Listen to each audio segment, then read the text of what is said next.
কেন করব না? মাননীয় স্পিকার, মাননীয় সকল সদস্যবৃন্দ, আমি প্রথমেই মাননীয় বিরোধী দলীয় নেতা এবং বিরোধী দলীয় সকল মাননীয় সংসদ সদস্যবৃন্দকে ধন্যবাদ জানাচ্ছি।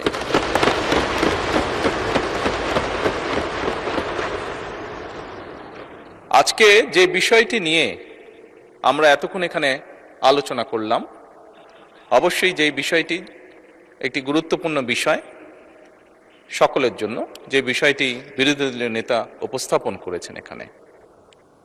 মাননীয় স্পিকার, আজকে এই মুহূর্তে আমরা যেই সংসদে দাঁড়িয়ে আছি, এই সংসদটি বহু শহীদের রক্তের উপরে প্রতিষ্ঠিত। এই সংসদটি বাংলাদেশের মানুষের আগামী দিনের ভবিষ্যৎ, সুন্দর একটি ভবিষ্যৎ কিভাবে প্রতিষ্ঠিত হবে, বাংলাদেশের মানুষের সেই আশা আকাঙ্ক্ষার উপরে প্রতিষ্ঠিত। মাননীয় স্পিকার,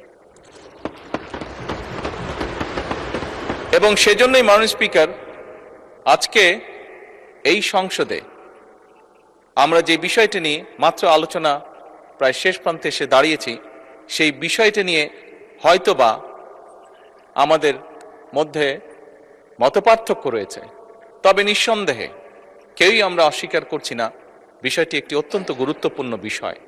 এবং এই বিষয়টি শুধু, মাননীয় স্পিকার, শুধু বাংলাদেশের জন্য নয়, এই মুহূর্তে আমরা যদি বিশ্ব রাজনীতি, বিশ্ব পরিস্থিতি, বিশ্ব বাস্তবতা বিবেচনা করি, সমগ্র বিশ্বের জন্য এটি একটি অত্যন্ত গুরুত্বপূর্ণ বিষয়।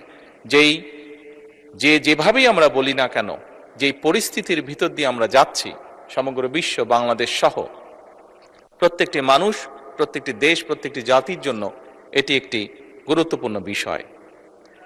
সবচেয়ে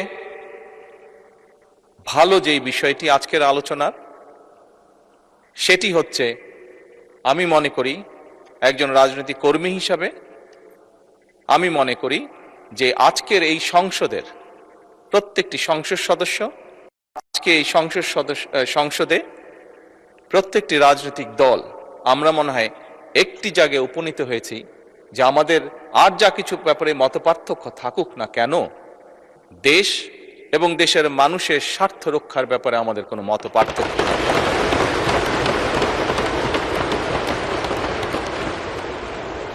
মাননীয় স্পিকার,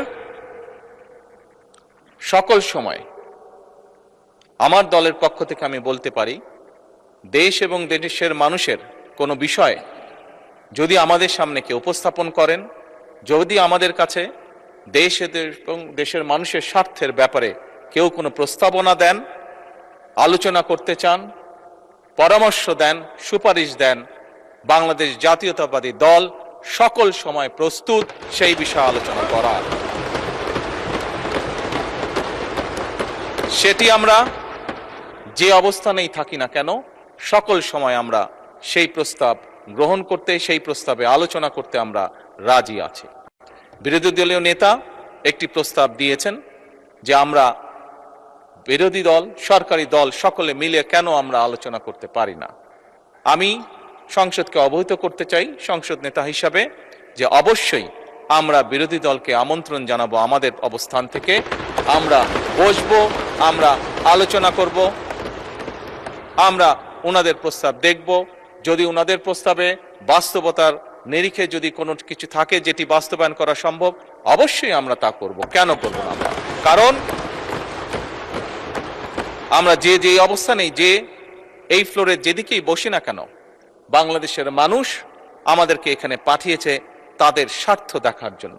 কাজেই বাংলাদেশের মানুষের স্বার্থ, যে আলোচনা করলে বাংলাদেশের মানুষের স্বার্থ রক্ষা হবে, যে কাজ করলে বাংলাদেশের মানুষের স্বার্থ রক্ষা হবে, ইনশাল্লাহ আমরা অবশ্যই সে কাজ করব। পরিশেষে মাননীয় স্পিকার, আমি আবারও বিরোধী দলীয় নেতা এবং বিরোধী দলীয় সকল সদস্যকে আজকের এই আলোচনায় উপস্থাপন করার জন্য আন্তরিকভাবে ধন্যবাদ জানাতে চাই। এই বলেই মাননীয় স্পিকার, আমি আমার বক্তব্য শেষ করছি। ধন্যবাদ।